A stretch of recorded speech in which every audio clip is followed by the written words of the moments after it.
So look, we've already covered two of the core pillars of college football Dynasty mode. Now let's cover the third, delivering the world of college football.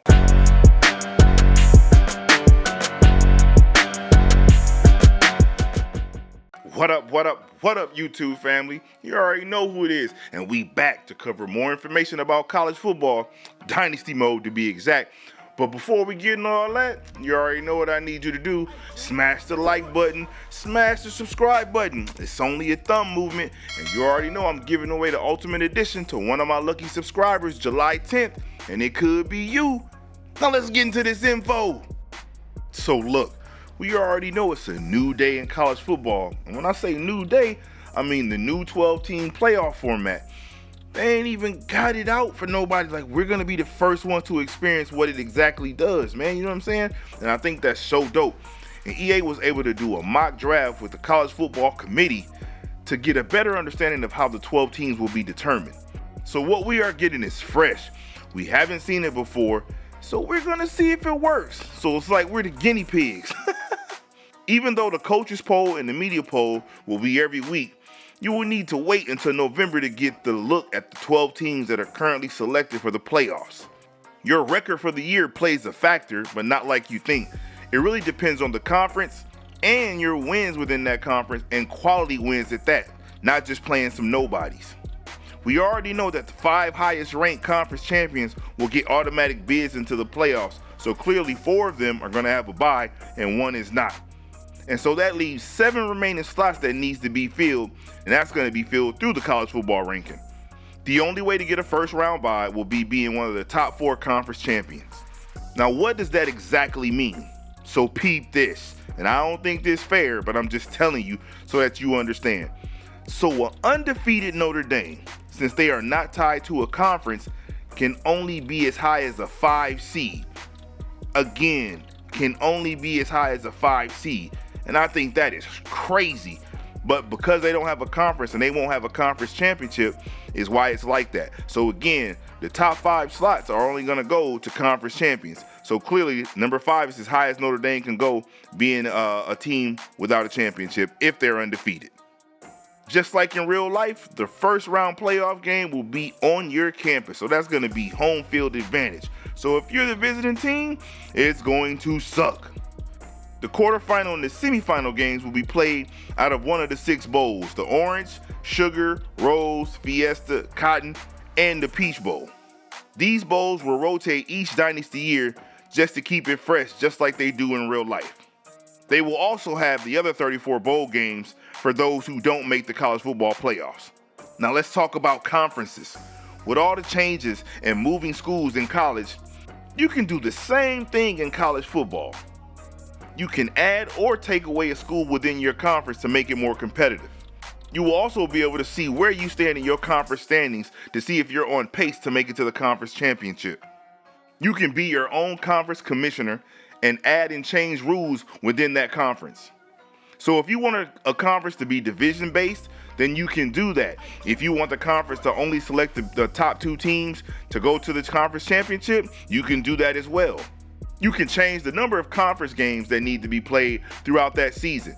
Man, you have so much customization that you can do within the conference. It's kind of crazy, and I think that's a dub. But check this out. When you change conferences, the logos on your jersey as well as the field change too. Man, I love that detail. Now, when it comes to scheduling, you can customize a lot, but you won't be able to change traditional games like the game. These are monumental games that have grown accustomed to seeing each year in college football, so you're not going to be able to change all the traditional games that happen in that time frame. So if it happens in November, like Ohio State versus Michigan in November, it's going to be that way within the scheduling on the game. You can go to the team scheduling screen to see all the schedules across the country. Also, if your game is a national game or a streaming broadcast, it will be called by Reese Davis, Jesse Palmer, or David Pollock. If you have Game of the Week, it will be called by Chris Fowler or Kirk Herbstreit. Crowd theme games will also happen throughout the year on Dynasty. You will see the themes in like first home games, rival games, and if you're the Game of the Week. You can also customize non-conference game schedules during the preseason. Conference games will always be locked, just like they were in NCAA 14. but you can change all the other games. When changing the non-conference game, you will get whatever week it is, you will see what teams are available to play that week. So every team's not going to be available. It's going to depend on the scheduling of that team and what teams you can play within that week. Now, I know a lot of you like Team Builder, so Team Builder is also a part of Dynasty. You can import up to 16 teams in a private online Dynasty, but if you put in 16 teams, you need to replace 16 teams. So you're going to have to take out 16 teams. You're just not going to be able to add them to it. So you're going to take 16 teams out if you want to add 16 teams to your Dynasty that are custom. Now we got to talk redshirting. With this new change to redshirting, you can now play players up to 4 games before deciding if you want to redshirt them or not. You will have the option to select in a player in preseason, but let's say you don't want to do it just yet, then that means that freshman is pretty decent. You can have them play throughout the season, during the season, but they can only play up to 4 games. So let's say you got some guys that are hurt or their wear and tear is pretty bad, but your freshman is a running back and you're in week 10 and your freshman's only played 1 game, your freshman is still available to play 3 games before you can redshirt him. Understand though, after that 4th game, if you play him for a 5th game, they no longer can be redshirted. So I think this is dope because this is just like real life. It's a great touch. Now let's talk earning some hardware. In a nutshell, college football has always awarded the iconic Heisman Trophy. So, just like an NCAA, you will go through your season watching your stats, and your stats will determine whether or not you will be within the running for the reigning MVP, basically, of college football. You still have the opportunity to win other awards, but we all know everybody wants to win that Heisman Trophy. There will also be a pre- and postseason All-American teams, so you can see which players were selected. There is also a freshman team, and there will be all-conference teams as well. They also added Players of the Week, which will be for national and conference driven.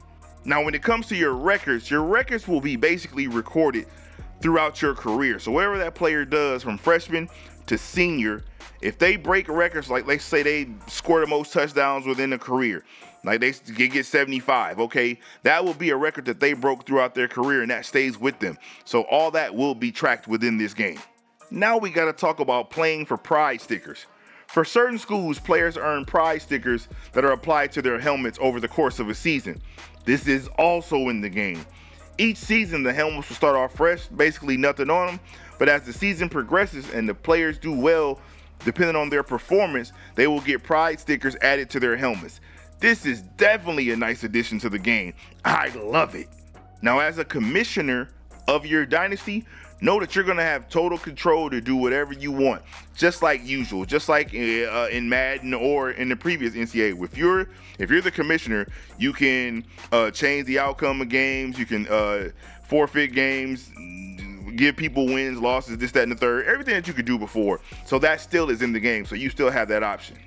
But let me know what you think.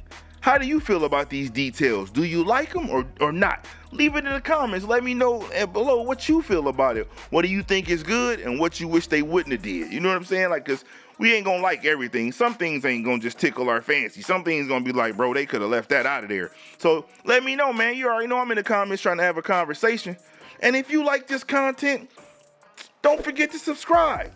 Listen, man, the game is dropping in less than 11 days, man.